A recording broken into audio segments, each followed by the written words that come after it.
অষ্টম হিজরি জুমাদাল উলা মোতাবেক 629 খ্রিস্টাব্দে মুতার সেই ঐতিহাসিক যুদ্ধে শহীদ হয়ে যান 3 মহাবীর। তাদের সাথে শহীদ হন আরও 9 জন বীর প্রাণ সাহাবী। ঐতিহাসিক এই যুদ্ধে শাহাদাত বরণ করেছিলেন এই 12 জন সাহাবী। অপরদিকে মুসলিম মুজাহিদগণ রোমানীয়দের হাজার হাজার সৈন্য কচু কাটা করে ছিনিয়ে এনেছিলেন বিজয়। যে বিজয় এসেছিল আল্লাহর তরবারি খালিদ বিন ওয়ালিদের হাত ধরে। আসসালামু আলাইকুম প্রিয় দর্শক, ফ্যাক্টেবল মুক্কু চ্যানেলে আপনাদের সবাইকে স্বাগতম।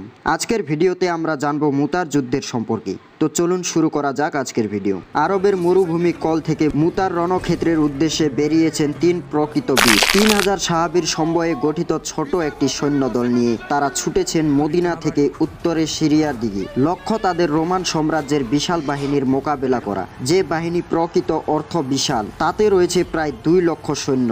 এই বিশাল বাহিনী বেরিয়েছেন 3000 সাহাবার ক্ষুদ্র বাহিনীকে কচু কাটা করার জন্য। অথচ এই ক্ষুদ্র বাহিনীর বিজয় লাভ করেছিল সেই বিশাল বাহিনীর বিরুদ্ধে। পৃথিবীর ইতিহাসে সেই দিন ঘটেছিল এক অভূতপূর্ব ঘটনা, কিন্তু সেই ঐতিহাসিক বিজয় অর্জিত হয়েছিল 3 মহাবীরের শাহাদাতের বিনিময়ে। তারা জিহাদ ফি সাবিলিল্লাহর জন্য অকাতরে বিলিয়ে দিয়েছিলেন নিজেদের প্রাণ। সেই 3 বীরের নাম যায়েদ বিন হারেসা, জাফর বিন আবু তালেব এবং আবদুল্লাহ বিন রাওয়াহা রাদিয়াল্লাহু তাআলা। যায়েদ বিন হারেসা রাদিয়াল্লাহু তাআলা রাসূলের প্রিয় পালক পুত্র। উসামা বিন যায়েদ রাদিয়াল্লাহু তাআলার সম্মানিত পিতা, যাকে ডাকা হতো যায়েদ বিন মুহাম্মদ তথা মুহাম্মদ সাল্লাল্লাহু তাআলা আলাইহি ওয়াসাল্লামের পুত্র বলে। নিজ পিতামাতাকে ছেড়ে প্রিয় মুহাম্মদ সাল্লাল্লাহু তাআলা আলাইহি ওয়াসাল্লামকে মেনে নিয়েছিলেন নিজের পরম আশ্রয় হিসেবে। সর্বপ্রথম যারা ইসলামের আহ্বানে সাড়া দিয়েছিলেন তিনি তাদের একজন। জান্নাতের সুসংবাদ প্রাপ্ত সাহাবীগণের মধ্য হতে তিনি একজন। রাসূলের প্রেরিত শরিয়ার সর্বপ্রথম সেনানায়ক তিনি একমাত্র সাহাবী যার নাম পবিত্র কুরআনুল কারীমে বর্ণিত হয়েছে। জাফর বিন আবু তালিব রাদিয়াল্লাহু তাআলা, যিনি জাফর তাইয়ার নামে পরিচিত। রাসূলের চাচাতো ভাই আলী রাদিয়াল্লাহু তাআলার সহোদর ভ্রাতা। তিনি ছিলেন হাবশায় অবস্থানের মুহাজির মুসলিম কাফেলার আমির। নাজ্জাশীর সম্মুখে ইসলামের শাশ্বত সৌন্দর্য বর্ণিত হয়েছিল তারই উচ্চারণে। আবদুল্লাহ বিন রাওয়াহা রাসূলের কবি। আনসারী সাহাবীগণের মধ্যে অগ্রগণ্য একজন। রাসূল সাল্লাল্লাহু তাআলা আলাইহি ওয়াসাল্লাম তার সম্পর্কে বলেছেন, আল্লাহ তাআলা দয়া করুন আবদুল্লাহ বিন আবু রাওয়াহার প্রতি। নিশ্চয় তিনি মজলিস সহমুখে পছন্দ করেন, যা নিয়ে গর্ব করেন ফেরেশতাগণ। রাসূল সাল্লাল্লাহু তাআলা আলাইহি ওয়াসাল্লামের আজদ গোত্রের বীর সাহাবীর হারিস বিন উমাইয়ার আল আজদিকে দিয়ে বুশরার গভর্নরকে কাছে পাঠিয়েছিলেন সম্প্রতির বার্তাবাহী। এখান থেকে শুরু হয় মুতার যুদ্ধের প্রেক্ষাপট। বুশরার উদ্দেশ্যে যাত্রাকালে পথিমধ্যে খ্রিস্টান গাসসানীদের রাজা সুরাহবিল বিন আমর হত্যা করে ফেলে রাসূলের এই দূতকে। রাসূল সাল্লাল্লাহু তাআলা আলাইহি ওয়াসাল্লাম এই ঘটনায় হন তীব্র আহত। অবিলম্বে 3000 সাহাবীর সমন্বয়ে গঠিত বাহিনীকে নির্দেশ দেন ঘাতক সুরাহবিলকে উচিত শিক্ষা দেওয়ার জন্য। এই বাহিনীর প্রধান নিযুক্ত করেন তার প্রিয় পাত্র যায়েদ বিন হারিসা। বলে দেন, যদি যায়েদ শহীদ হয় তবে সেনাপতি হবে জাফর নিহত হলে সেনাপতি হবে আবদুল্লাহ বিন রাওয়াহা। অতএব তিনি যায়েদ বিন হারেসার হাতে তুলে দেন ইসলামী বাহিনীর শুভ্র পতাকা। রাসূল তাদেরকে কোমল সুরে উদ্দেশ্যে দেন, তোমরা আল্লাহ তাআলার নামে একনিষ্ঠভাবে তারই রাহে যুদ্ধ করবে। বিশ্বাসঘাতকতা এবং সীমা লঙ্ঘন যেন না হয়। কোনো শিশু এবং মহিলাকে যেন হত্যা না করা হয়। কোনো বৃদ্ধের গায়ে যেন আঘাত করা না হয়। কোনো ইবাদত গাহে যেন ধ্বংসের আঁচড় না লাগে। কোনো বৃক্ষের গায়ে যেন না লাগে অস্ত্রের আঘাত। কোনো স্থাপনাকে যেন না করা হয় বিচূর্ণ। মুসলিম যোদ্ধাদের স্ত্রীগণ বেরিয়ে আসেন বিদায় জানাতে। আপন আপন স্বামীর উদ্দেশ্যে কম্বল স্বরে বলেন, আল্লাহ আপনাকে ধৈর্যের সহিত আবার আমার কাছে ফিরিয়ে আনুন। তখন এক বীর প্রাণ তার স্ত্রীকে জবাবে বলেন, আল্লাহ তাআলা আমাকে যেন আর ফিরিয়ে না আনেন। সেই বীর প্রাণী সাহাবী ছিলেন আবদুল্লাহ বিন রাওয়াহা। বর্তমান জর্ডানে উপকূলীয় শহর মাআনের অতিগত মুতা নামক স্থানে মুসলিম বাহিনী মুখোমুখি হয় রোমীয়দের সৈনিকদের নেতৃত্বে ছিল তাদের রাজা হেরাক্লিয়াস নিজেই। প্রায় 2 লক্ষ সৈন্য এসেছে মাত্র 3000 মুজাহিদের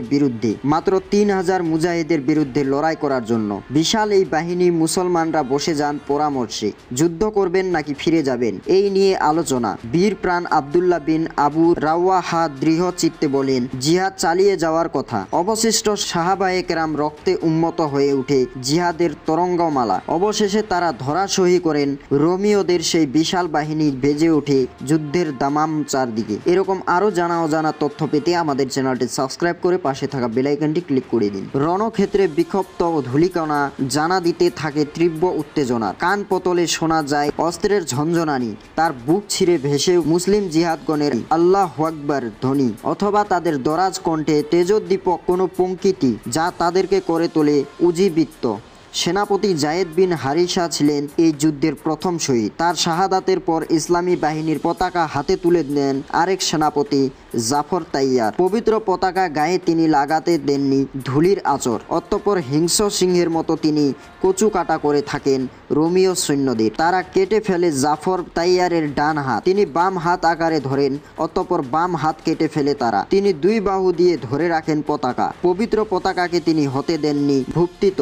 শক্ররা এবার তীর বিদ্ধ করে তার হৃৎপিণ্ডে। তিনি ঢলে পড়েন শাহাদাতের সুখ নিন্দ্রায়। অতঃপর পবিত্র পতাকার গায়ে মাটির স্পর্শ লাগানোর আগেই তা হাত তুলে নেন রাসূল ঘোষিত অপর সেনাপতি আব্দুল্লাহ বিন রাওয়া। তিনি দরাজ কণ্ঠে প্রাণ খুলে তখন গাইছিলেন, ওহে আমার নফস, শহীদ যদি না হও তুমি, তবে যাও মরে উপনীত হয়েছ আজ তুমি মৃত্যু কূপের দ্বারে। তোমার প্রত্যাশার সাথে রয়েছে তোমার সাক্ষাৎ, তাই প্রত্যাশিত কাজ আঞ্জাম দাও শীঘ্রই, তবে হবে শান্ত বিলম্বে তুমি হবে দুর্ভাগ্যে আক্রান্ত। আব্দুল্লাহ ইবনে ওমর রাদিয়াল্লাহু তাআলা এর সূত্রের সহিহ বুখারী বর্ণিত আছে, সেদিন নিহত জাফর তাইয়ারের কাছে এসে তার শরীরের 50টি তীর এবং তরবারি আঘাত গণনা করেছি। এর সবকটি ছিল সম্মুখী দিকে, পিছন দিকে কোনো আঘাত ছিল না। আব্দুল্লাহ ইবনে আব্বাস রাদিয়াল্লাহু তাআলা এর থেকে উৎকৃষ্ট সন্দের মুস্তাদদারকে হাকিম এবং তাবারিনীতে বর্ণিত আছে, রাসূল সাল্লাল্লাহু তাআলা আলাইহি ওয়াসাল্লাম বলেছেন, আমি জাফর বিন আবু তালিবকে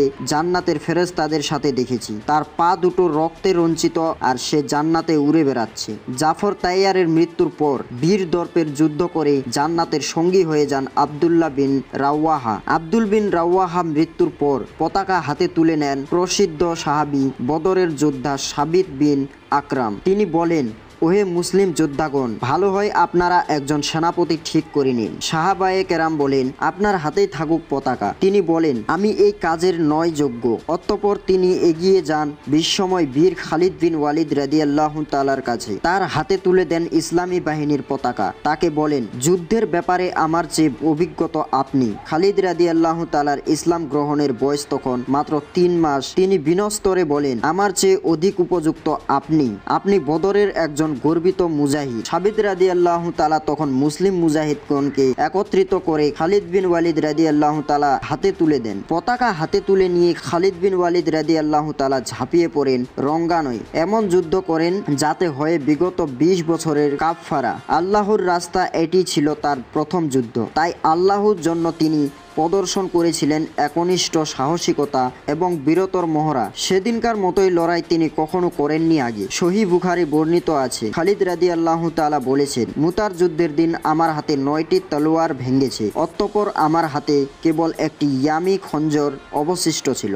9টি তলোয়ার ভেঙে গিয়েছিলেন যখন, কল্পনা করুন এই 9 তলোয়ারের আঘাতে কত শক্র প্রাণবদ্ধ করেছিলেন তিনি। একের পর এক তলোয়ার পাল্টে তিনি যুদ্ধের ময়দানে থেকেছিলেন অটল। বীর দর্পের করে গেছেন লড়াই। তাকে দেখে অনুপ্রাণিত হয়েছে ক্ষুদ্র মুসলিম বাহিনীর অভিষ্ট সাহাবীগণ। এই অবস্থায় যুদ্ধ চলেছিল পূর্ণ একদিন। মুসলিম মুজাহিদগণ এক মৃত্যুর জন্যে রণে ভঙ্গ দেননি। রোমীয়দের বিশাল সেনাবাহিনী প্লাবনের সম্মুখে তারা ঠাই দাঁড়িয়েছিলেন দুর্ভেগ প্রাচীর হয়ে। যুদ্ধ চলতে চলতেই অন্ধকার হয়ে আসে আকাশ, এগিয়ে আসে সূর্যাস্তের পালা। সকাল থেকে নিয়ে সন্ধ্যা পর্যন্ত 2 লক্ষ সৈন্যের বিপরীতে 3000 সৈন্যর লড়াই। রণক্ষেত্রে চালকের আসনে থাকার মতো বিস্ময়ের অবস্থা আপনি কি কখনো কল্পনা করতে পারতেন? খালিদ রাদিয়াল্লাহু তাআলার অভূতপূর্ব রণকৌশল। সেই সময় রাতে যুদ্ধ করার প্রচল ছিল না, তাই রোমীয়রা সেই রাতে বিশ্রামের জন্য ফিরে যায় নিজ নিজ তাঁবুতে। কিন্তু মুসলিম যোদ্ধাগণ নিজেদের গায়ে লাগাতে দেননি বিশ্রামের ছিটে ফোঁটা। তারা ছটফট করেছিলেন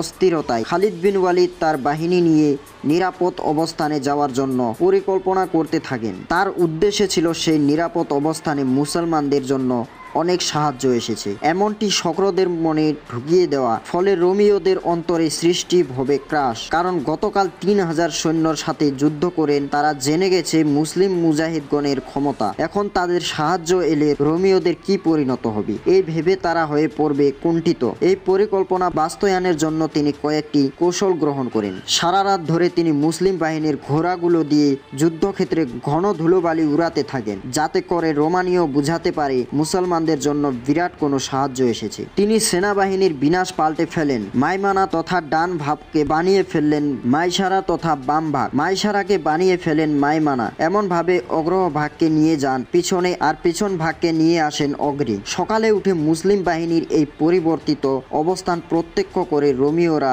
নিশ্চিত বিশ্বাস করে নিবে মুসলমানদের জন্য নিশ্চয় বিরাট সাহায্য এসেছে। তাদের মনোবল প্রশাস্তে আস্তে আস্তে পড়বে ধসে। তিনি বাহিনীর শেষ ভাগে বেশ দূরত্বে একটি টিলার পিছনে রেখেছিলেন রিজার্ভ বাহিনী। সেখানে বিস্তীর্ণ প্রান্তের তাদের একমাত্র কাজ ছিল ধুলি উড়ানো, যাতে রোমিওরা মনে করে মুসলমানদের জন্য লাগাতার সাহায্য আসে। এমন ভেবে তারা মনে ক্রাশ আরো ঘনীভূত হতে থাকবে। পরবর্তী দিন রঙ্গানে খালিদ বিন ওয়ালিদ রাদিয়াল্লাহু তাআলা মুসলিম বাহিনীকে নিয়ে আস্তে আস্তে করে পিছিয়ে মরুভূমির গভীরে যেতে থাকেন। এই দেখে রোমিওরা মনে করে খালিদ তাদেরকে মরুভূমির মাঝে নিয়ে কেন কোনো ফাঁদে ফেলতে চাচ্ছে হয়তো, তাই মুসলিম বাহিনীর পশ্চাৎ বনের দ্বিধাবোধ করতে থাকে। সেদিন মুসলিম বাহিনীকে পিছিয়ে যেতে দেখেও তারা পিছু হামলার ধ্বংসান্ন করতে পারেননি। তো এই ছিল আজকের ভিডিওতে। এরকম আরো জানা তথ্য পেতে আমাদের চ্যানেলটি সাবস্ক্রাইব করে পাশে থাকা বেল আইকনটি ক্লিক করে দিন। ধন্যবাদ।